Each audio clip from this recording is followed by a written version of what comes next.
I'm Mark Price. I'd like to talk to you today about Holy Thursday and being called to serve. The great Christian writer G.K. Chesterton was once asked if he were shipwrecked on a desert island and could have only one book, what book would he want? Everyone expected he'd probably say the Bible or some other book by great Christian authors. But he surprised them when he said, if I were shipwrecked on a desert island and could have only one book, I'd want it to be a book on shipbuilding. Because you see, my faith does me no good just sitting on an island by myself. I'm called to be with and serve other people. Jesus knows that his day to leave this earth and go back to his Father in heaven is coming up very quickly. He knows he's going to be betrayed by one of his 12, and he knows who it is. And while he's there with them having this last meal with them, we call the Last Supper, he does what he has done throughout his entire 3 years of ministry. He teaches. He doesn't stop teaching. He doesn't stop trying to show us by example and word what we are called to do if we choose to follow him. So he fills a basin with water and he begins to wash their feet. But when he comes to Simon Peter, he says, Simon, I'm going to wash your feet. What does Simon do? And by the way, this is why I love Simon Peter. It's a stroke of genius, Jesus calling Simon, because he is so normal. He is so average. He's like all of us. He reacts before he thinks. Jesus says, I'm going to wash your feet. And what does Peter say? No, you're not. No, you're not. I'm not going to let you wash my feet. I'm not going to let you wash my feet. Now, Peter is saying that he's not going to do it because he's not worthy. But that really maybe isn't the truth. In reality, washing of feet at the time of Jesus was something reserved for the lowest of the low. Even a slave, if ordered by his master to wash his master's feet, under their law, that slave could not be punished if he refused. Washing feet is reserved for even lower than a slave. And Peter knew that if he allowed Jesus to wash his feet, that he would be called to wash others. And see, it was his pride that made him say no. But then what does Jesus say in response? He says, well, if you don't let me wash your feet, then you're not worthy to follow me. And what does Peter do? Throws off all of his clothes and runs to Jesus and says, wash all of me then. And Jesus says, put your clothes back on. I'll wash your feet. You continue to take care of the rest of you. Well, what's the message in this? The message is that Jesus, even at the time he knows he's close to going back to his Father, he's still trying to tell us what we are called to do as followers of him, as followers of Jesus. And that is to serve others. So, and why should we serve? What is the reason we should serve? First of all, we should serve because it honors God. It honors God because it says, I've been listening to you, Jesus. I've heard your teachings. I've heard your calls to us to serve others, to be there for the poor, and to be there for the people around us. I'm going to listen to you, and I'm going to do what I have heard you say. It honors God because we are showing that we listened and we're following through on what we've been asked to do by God. The second, it makes us healthy. It makes us healthy. Everything that God asks us to do in Scripture, everything God tells us to do, is for our own good. It makes us healthy. For example, we're commanded to forgive others. Forgive those around you. Do you think God tells us to forgive because he needs us to forgive? No, he knows we need to forgive. Because when we don't, when we harbor that resentment, that anger toward other people, it begins to build up and becomes a cancer in us. So he's saying to forgive because it's healthy. We're called to serve because it's healthy. The third reason is because it accentuates the holy. What does holy mean? Holy means set apart. We have altars in our churches today. They're set apart for one purpose. They're made holy and set apart because they give praise, glory, and honor to God. This is what we do at the altar. At the time of Jesus, there was a room at the great temple called the Holy of Holies. It's where they kept the Ark of the Covenant, which kept the Ten Commandments. Once a year, and only once a year, did someone enter that room. It was set apart. It was made holy to honor God. And the fourth reason that we should be open to service is it provides hope. It provides hope not just for us, but for the people around us, the people that we are helping. It's hope that somebody is there for them. So we are called to serve in this world. And that's the message in the gospel today. As followers of Jesus, as followers of Christ, as people of faith, we're called to be of service to others. We've come to serve and not to be served. And we must remember that. Edmund Burke, the great writer from England, said, "All that's required for the triumph of evil is for good people to do nothing." So let's do something. Let's listen to the gospel. Let's serve one another. Let's be open to service. And if we're caught up in our own little desert island, and either self-imposed desert island in our own mind, maybe we should do something. Perhaps read a book on shipbuilding. This is Mark Price. Thanks for listening. I heard that the Sanhedrin was looking for Jesus. The Sanhedrin is the ruling body of us Jews. I met with the leader, a man named Caiaphas. I said, I understand you're looking for the Nazarene.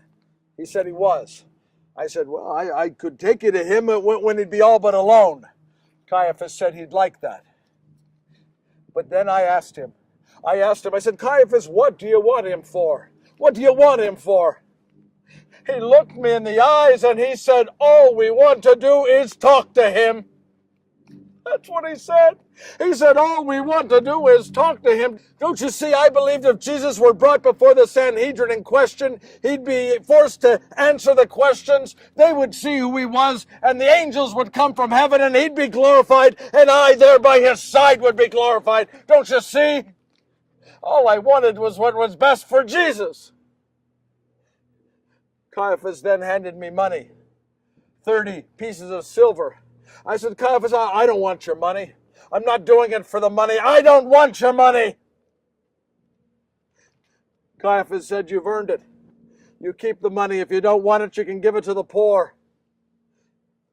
So I kept the money. But I didn't do it for the money.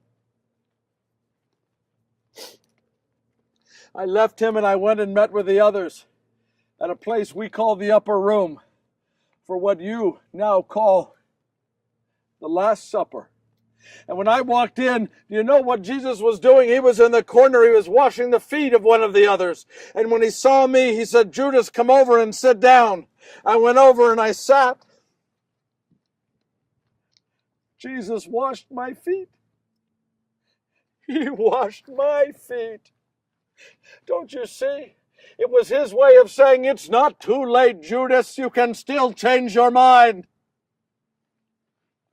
Later that night, we were reclining at table. And Jesus said that this very night he would be betrayed by someone here sitting at table. 10 of the apostles asked, is it I, Lord? John on his right asked, who is it, Lord? I asked, who is it, Master? I could not even call him Lord. I knew who he was, but my guilt would not allow it. Jesus said, it is the one to whom I give this bread. After dipping it in the sauce, and he took the bread, and he raised it to heaven, and he blessed it, he broke it, he dipped it in the sauce, and he handed it to me. Don't you see, he knew. He knew what I had done. He knew what I was going to do. And yet he washed my feet and asked me to sit with him at table. That's how much he loved me. That's how much he loved me. Jesus leaned over to me and said, Judas, you go do what you must do, and you do it quickly. I got up and I left. As I went out, the night was black. Never in my life do I remember a night more black. I met with Caiaphas. When I arrived, I was surprised to see he had 300 temple guards, and they were all armed. I said, Caiaphas, you don't need 300 armed men. I'm taking you to where Jesus is all but alone. He said, you've been paid, you do as you're told. So I led 300 armed temple guards across the valley of Gethsemane, up over the brook of Kidron, then up the side of the hill. And there at the Garden of Gethsemane, Jesus was standing there. He was just standing there. Don't you see? He could have gotten away. Why didn't you run? Why didn't you run and save me from myself? I told the master of the guard I would identify Jesus with a sign, a kiss. And I walked over to Jesus and I put my arms around him and I kissed him. I kissed him as I have kissed no other, because I love Jesus. I love Jesus. The guards came and pulled him away. That night I wandered through the streets of Jerusalem, and I began to hear people say they'd arrested the Nazarene. And I'd say, yes, but all they want to do is talk to him. And the more I said it, the more they said, no, they're going to crucify him. And I said, no, they're not going to. I have it on good authority from Caiaphas himself. All they want to do is talk to him. But the more I argued, the more they began to shout, crucify him, crucify him, crucify him.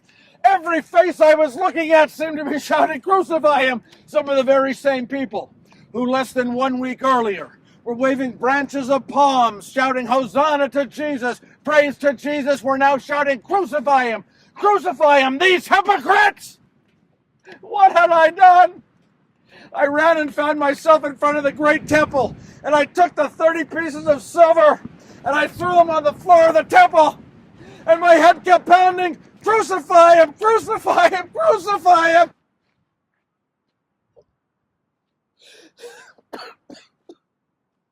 And I found myself in a field you call Potter's Field, standing next to a tree.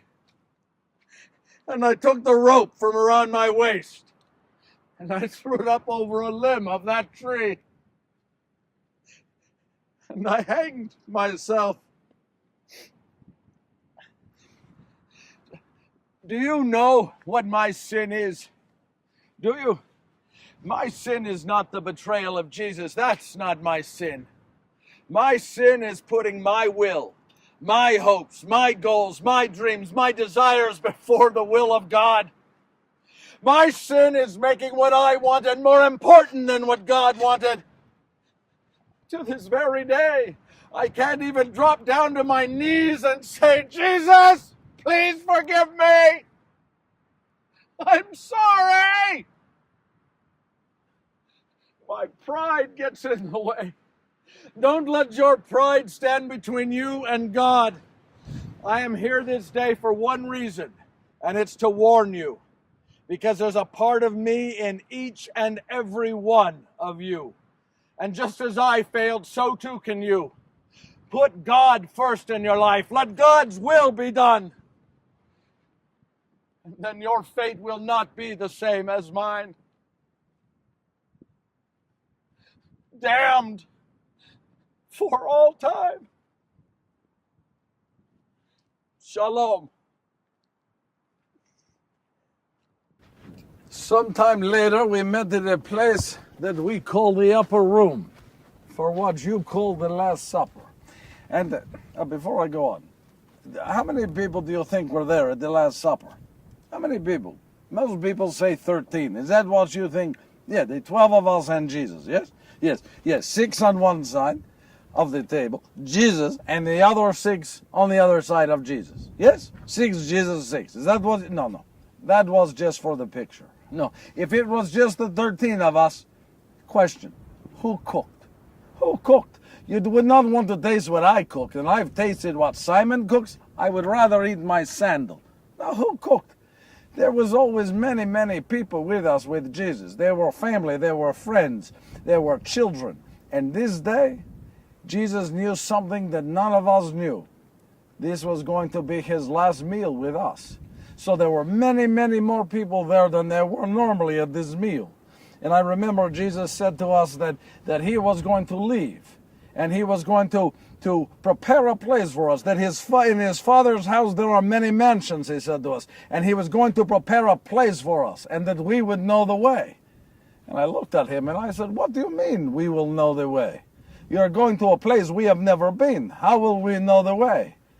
And Jesus looked at me and he said, well, I am the way. I am the truth. I am the life. And you come to the Father through me. But then Philip there, he asked the question. He heard this and he asked the question. He says, well, how do we know the Father?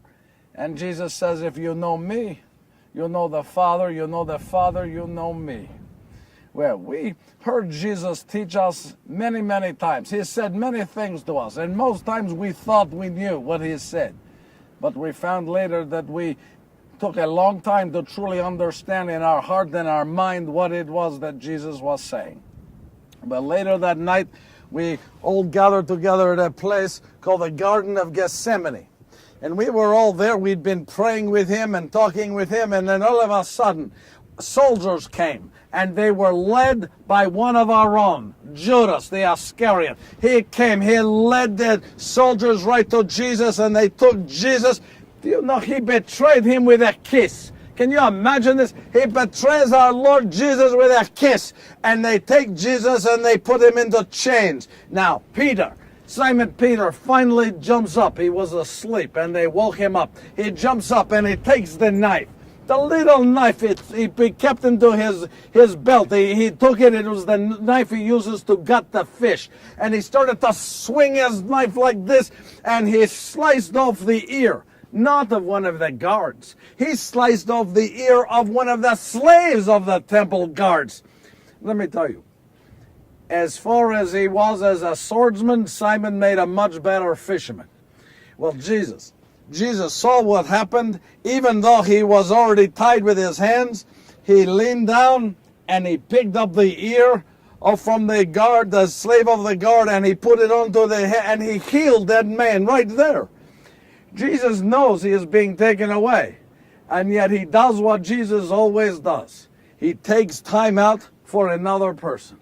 Well, we began to meet in a place called the Upper Room. And this day I remember Jesus was over to the side, and you know what he was doing? He was washing the feet of one of the others. And when he saw me, he said, come over here and sit down. I want to wash your feet.